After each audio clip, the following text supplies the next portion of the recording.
السلام علیکم ورحمۃ اللہ وبرکاتہ۔ جو بچہ بہت زیادہ ضد کرتا ہے یا چڑچڑا پن ہے اس میں، یا وہ اکیلا رہنا چاہتا ہے، تو اس کو کیسے ڈیل کیا جائے؟ نمبر 1، اگر چھوٹا بچہ الگ رہنا چاہتا ہے، ایک بات یاد رکھیں، اگر بچہ خاموش طبیعت ہے، پڑھتا اچھا ہے، آپ کی بات مانتا ہے، تو بچہ ٹھیک ہے۔ نمبر 2، اگر بچہ بڑا ہے، بات نہیں کرتا، کمرے میں گھسا رہتا ہے، تو مسئلہ ہے، اس کو چیک کریں۔ نمبر 3، ماؤں کو بچوں کو ڈیل کرنے کے لیے خود کو ہیلتھی رکھنا چاہیے۔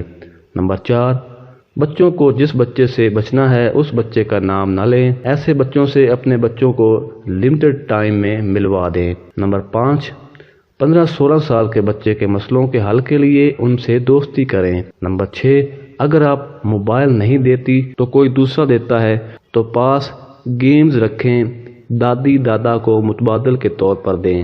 نمبر 7، بچوں کو کمپیئر نہ کریں، بچوں کو پازیٹیو جج کرنا سکھا دیں۔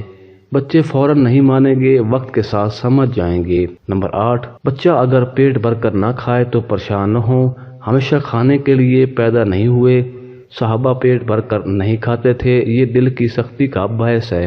نمبر 9، اگر بچے پر پہلے زیادہ سختی کی ہے اور رزلٹ اچھا نہیں تو اپنی طبیعت میں نرمی لائیں۔ ہم نے بچوں کو کنٹرول نہیں کرنا، انہیں مینج کرنا ہے۔ نمبر 10، روزانہ اپنے کل کے مسائل کے حل سوچتے ہوئے دن کا آغاز کریں۔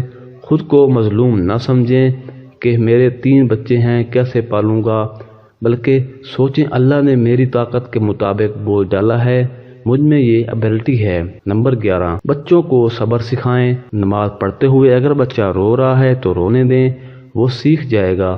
ضدی بچے کو طریقہ سکھا دیں، کون سی چیز کب ملے گی۔ نمبر 12، بچوں کو قرآن کلاس سے جوڑیں، ان کو ناظرہ پڑھائیں، یہ دلوں کو نرم کرتا ہے، بچے تقویٰ سیکھتے ہیں، فرما برداری سیکھتے ہیں۔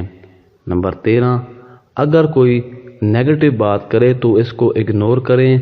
5-6 سال کے بچے بور ہوتے ہیں، ان کی چھٹیوں کی پلاننگ کر کے رکھیں، اگر پھر بھی بور ہوتے ہیں تو ہونے دیں۔